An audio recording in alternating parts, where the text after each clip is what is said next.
Hi, moms. It's Debbie. And today I wanted to get on to share a story that happened to my family when we were diagnosed with Hodgkin's lymphoma. Well, my son, but what happens to your children happens to the whole family. And what I'm talking about is identity fraud of your child. And that is people who are taking pictures off of the internet and using it to make money off of it.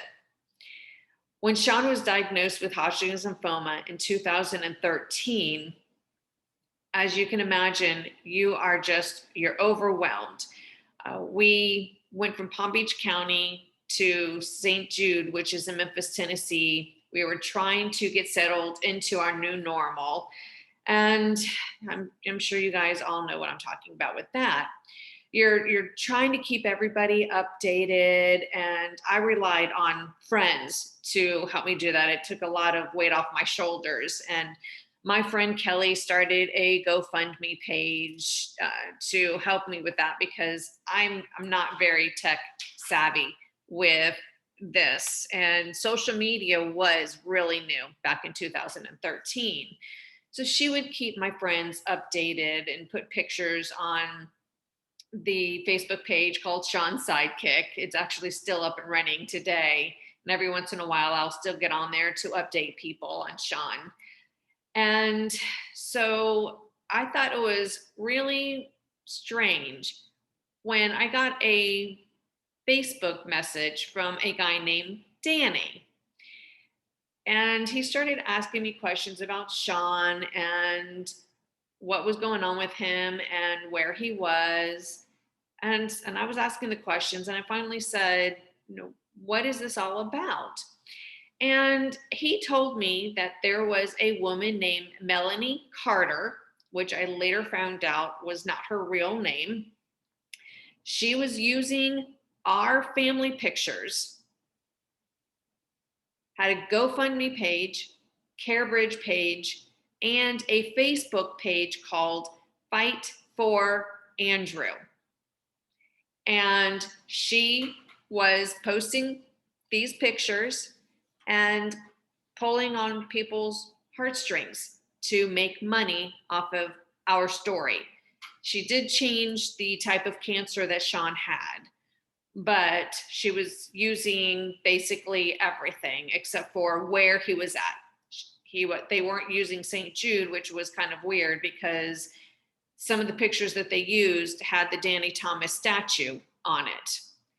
But luckily, there were two people that called her out along with one of my friends, Kelly. So actually, three people that reached out to her and was saying, hey, this is wrong. And they fought to get these pictures or the Facebook page, the CareBridge page, and also the GoFundMe page taken down. And it's amazing how hard it is to get these pages taken down. I couldn't believe it. The problem is that when you first get diagnosed with this cancer and you open up a GoFundMe page, this is when people stalk the GoFundMe pages. They look, then they start to look for the Facebook pages. That's how they get your pictures, and they will open up a GoFundMe and start raising money because they know that you are in the throes of the beginnings of your life being turned upside down, and you're not going to pay attention to what's going on in the social media world, and they will make money off of your life. And that is so, so wrong. And you're not going to fight it because you're not going to pay attention to it. This is what's so crazy. And I actually reached out to this Melanie Carter person. And this is what she told me. She says, I look for people who are in the beginning stages of their cancer treatments or somebody who got into a car accident. I mean, she didn't care.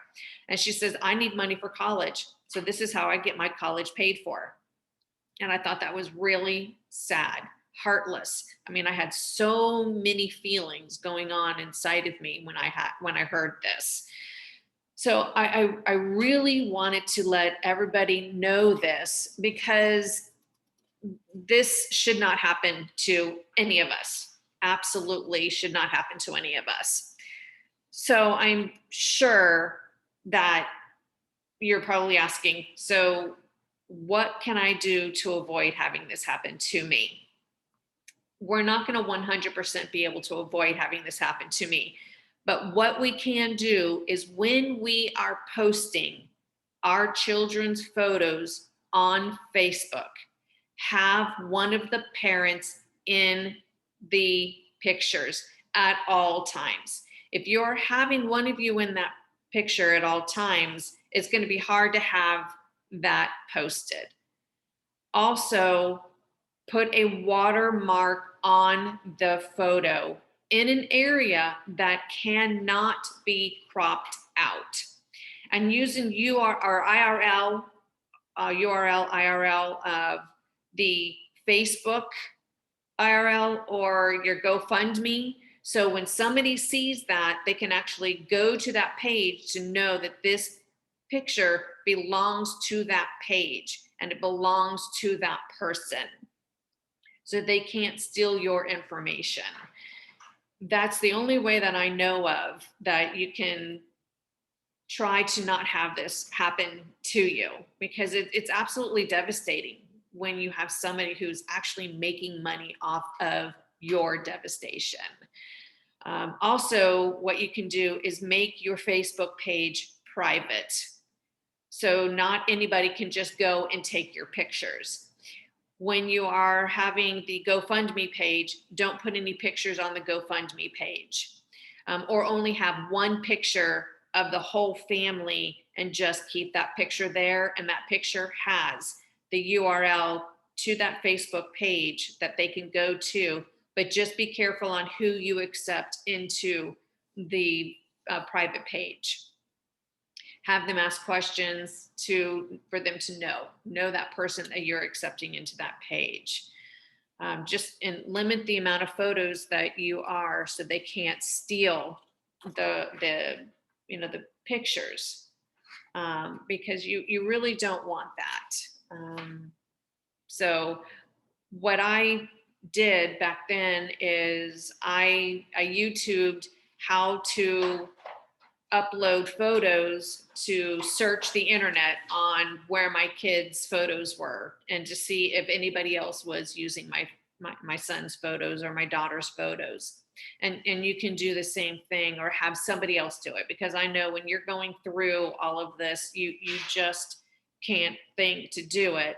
But you can have a friend of yours sit down and do that, to know that somebody else is not going to have this do to you. So I hope that this has helped you, and I hope you all are having a very wonderful day, and take care.